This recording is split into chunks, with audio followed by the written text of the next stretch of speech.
sesi muhasabah ketika kita membahas Imam Hasan Al-Basri.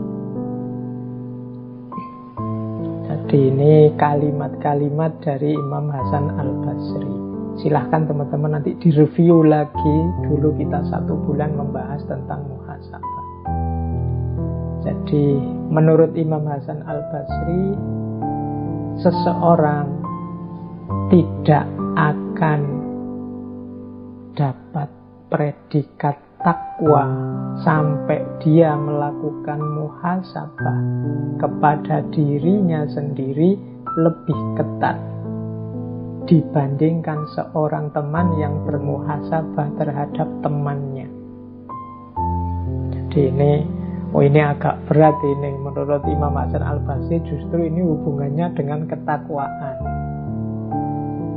Berarti di antara cirinya orang yang bertakwa adalah dia mampu dan mau melakukan muhasabah lebih ketat daripada ketika dia menilai temannya. Kita ini kan canggih kalau menilai teman. Kita ini luar biasa kalau mengomentari orang lain. Kalau tidak percaya, silahkan cek medsos kita itu kan perlombaan komentar, perlombaan menilai orang lain secara luar biasa. Padahal Imam Hasan Al-Basri dibalik oleh beliau, justru kalau kita lebih ketat memuhasabahi diri sendiri, menunjukkan derajat atau level ketakwaan kita. Meskipun kalau kita sedang menilai diri kita sendiri, tidak harus diposting di medsos. Atau kalau mau diposting di medsos, dibikin privat saja.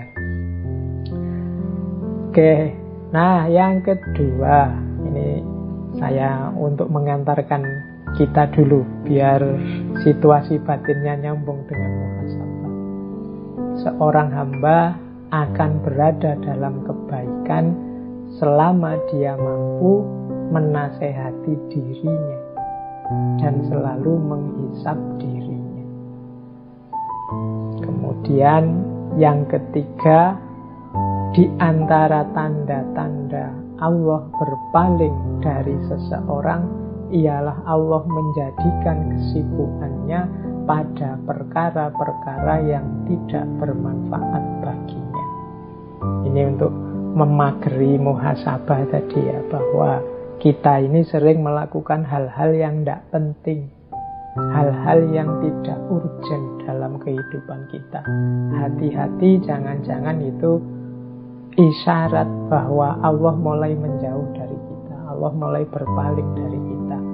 Maka perlu kita sering muhasabah untuk ngitung-ngitung, yang saya lakukan ini manfaat apa enggak, penting apa enggak. Baik, ini pengantar dari Imam Hasan Al-Basri tentang pentingnya muhasabah. Semoga teman-teman masih ingat ketika dulu kita banyak membahas tentang para sufi, termasuk yang membahas muhasabah. Baik, nah kita awali sekarang muhasabah kita dengan menengok status jiwa kita.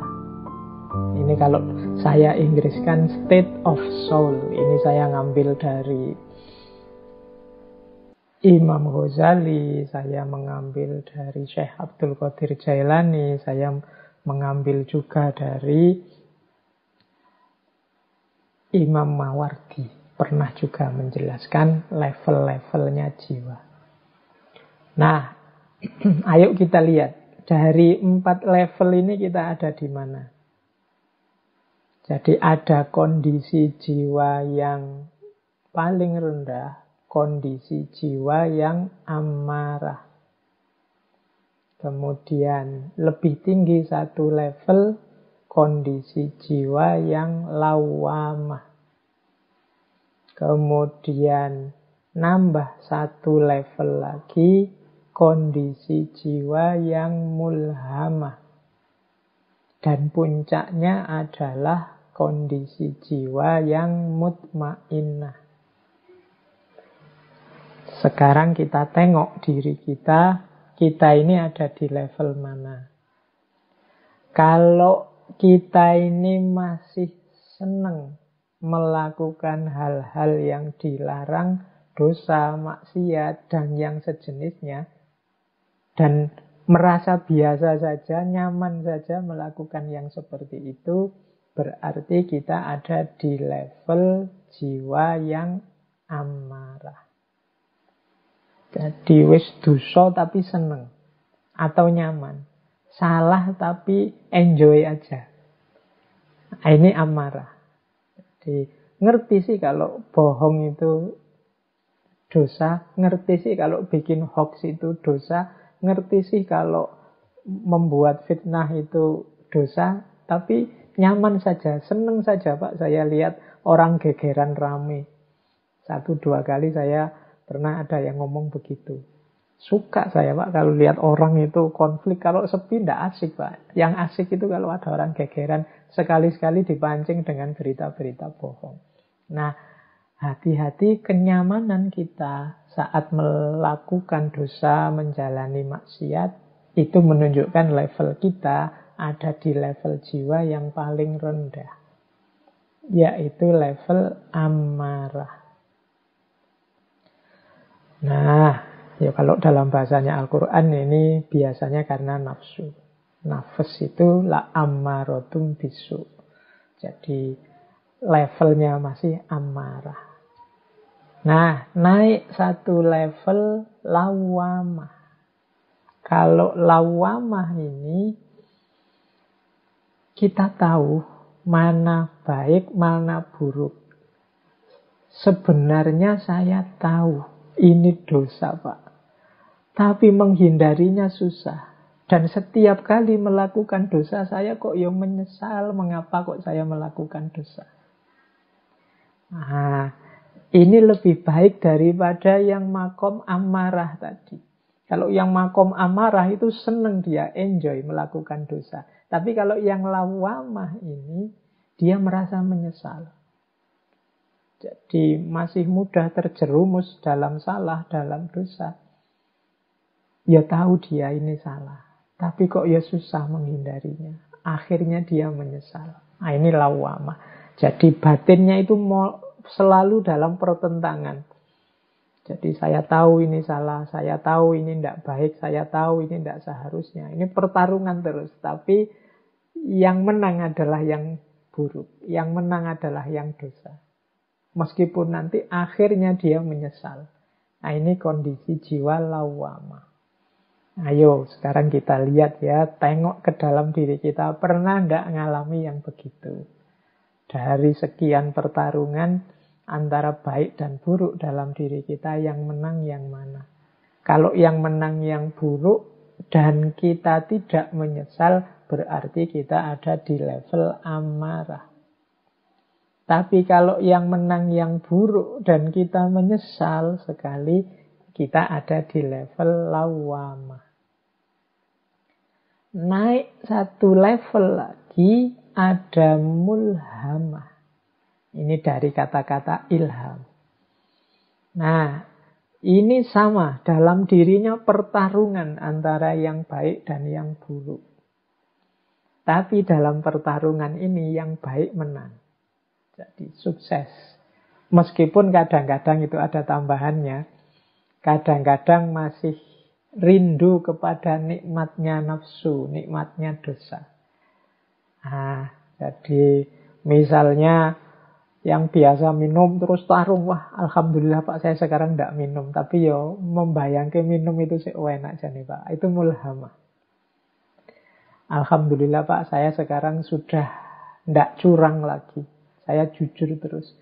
Tapi dulu Pak, waktu saya suka curang itu, asik sekali Pak. Saya banyak untung itu. Untungnya banyak waktu saya curang itu. Nah, ini mulhamah. Jadi yang menang kebaikan dalam dirinya, meskipun kadang-kadang ada bersitan-bersitan dalam jiwa kita untuk, wah dulu ya waktu saya masih muda itu, masih suka motoran, masih suka itu. Ganggu orang malam-malam itu, wah rasanya dulu itu asik. Itu mulhamah. Sekarang enggak lagi sih, ngerti karena itu salah. tapi masih ada sedikit-sedikit kerinduan ke masa lalu. Padahal masa lalu itu mungkin sesuatu yang tidak sepantasnya, atau kesalahan, atau kekhilafan. Nah ini berarti levelnya mulhamah. Jadi yang dipilih sudah benar kebaikan, meskipun masih ada sedikit-sedikit keinginan untuk melakukan yang salah. Dan puncaknya nafas, state of soul yang paling puncak adalah mutmainnah. Mutmainnah ini jiwa yang stabil, tenang, mantap dalam kebaikan. Kalau ini sudah tidak ada pertarungan lagi. Jadi sudah mantap, stabil dalam kebaikan. Jangan lupa kalau di surat Al-Fajr itu, ya ayyatuhan nafsul mutmainnah irji'i ila rabbiki radiyatan mardiyah. Nanti yang bisa mulus langsung hadir ke hadapan Allah adalah jiwa-jiwa yang makomnya sudah mutmainnah. Berarti jiwa yang sudah stabil, tenang, mantap, nyaman dalam kebaikan. Ayo. Nah, ini bahan pertama untuk teman-teman besok mungkin mau muhasabah. Ayo dicek level jiwa kita ada di mana. Kita ini masih tergolong amarah, lawamah, mulhamah, atau mutmainnah. Jadi mari sibuk dengan diri kita dulu. Nggak usah pakai teori ini untuk nuding-nuding orang lain. Ayo dibereskan dulu diri kita. Nanti insya Allah kalau sudah mutmainnah, ada jalan untuk membantu orang lain menilai diri mereka. Tapi untuk tahap kita yang awal, ayo kita menilai diri kita sendiri. Kita ini ada di